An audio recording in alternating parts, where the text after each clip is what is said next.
I heard a former president that we had in the 90s was asked the question about this. And he gave an answer that I thought was so true. And he said, the only thing that's not accurate in that show is that you could never get a piece of legislation about education passed that quickly. And everything else is good. Aside from that, I mean, the sexual perversion that goes on in Washington, I mean, being kind of a young guy in Washington with the average age is probably 60 or 70.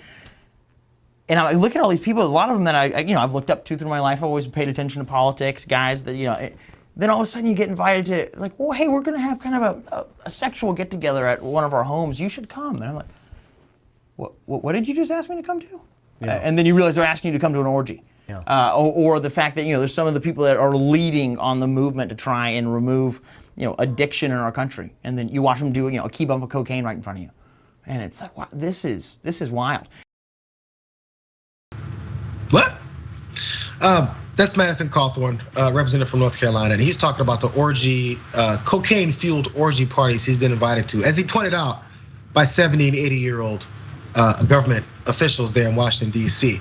He was answering this question that was asked about how close the House of Cards show is to real-life D.C., and that's the answer he came up with somehow. Either way it goes, let's go to some details of what he was talking about here, because Newsweek did report on this. The North Carolina representative did not provide names or clarify, odd how that works, whether these interactions were with elected members of Congress or other officials and aides working in DC. Newsweek reached out to his press secretary for further details, but surprisingly, they did not hear or receive a response back. His reference to a former president discussing House of Cards appears to be about a 2015 interview that Kevin Spacey did with Gotham magazine. The actor said at the time that he and former President Bill Clinton, obviously a Democrat, that they're friends and played poker together. Spacey said that Clinton told him the show was largely accurate and that he enjoyed it. And lastly, Kevin, 99% of what you do on that show is real. The 1% you get wrong is that you could never get an education bill passed that fast. Apparently, is what Bill Clinton told Kevin Spacey, and that's what Spacey relayed in that interview. So, cocaine-fueled orgies, and then generally he's asked David by going, do you want to kind of come to this sexual party that we're having, kind of, sort of, maybe? And also, these are people he said he looked up to growing up, which would denote maybe they're Republicans?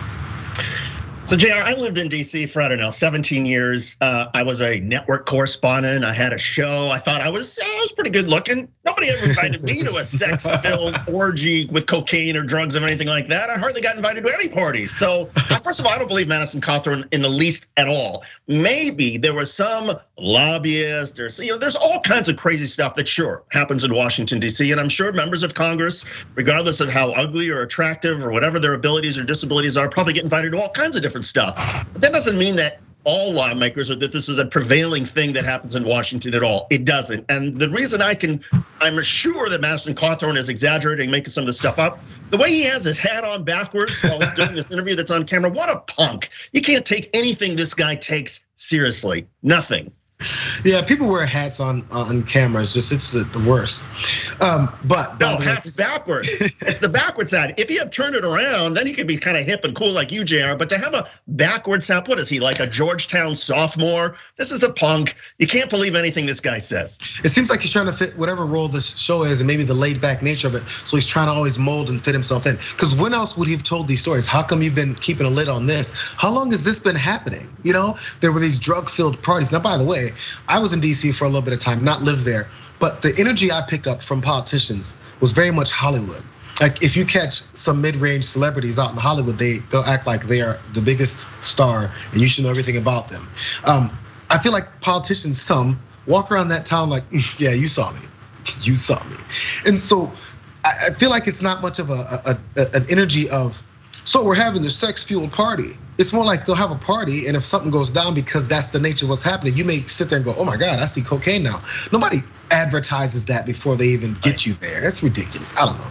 But again, if it's true, give us some details, Madison. Just give us some details. Yeah, put it out there, identify. Who were you specifically talking about? And if it wasn't a member of Congress, then fine. If it was a lobbyist, if it was somebody else, that's fine. But again, there's a big difference between being invited to a party, And then actually, and going to the party, as you say, and seeing people drinking or doing drugs, or maybe even some couple goes back in a bathroom and has sex. Oh my God, that happens sometimes. But there's a big difference between that and actually being told on the front end, oh yeah, come to this party, we're gonna have an orgy with you, Madison, and there's some cocaine here for you. No, that does not happen. The way you leaned into the camera made it even less believable that they'd be like, Madison, cocaine.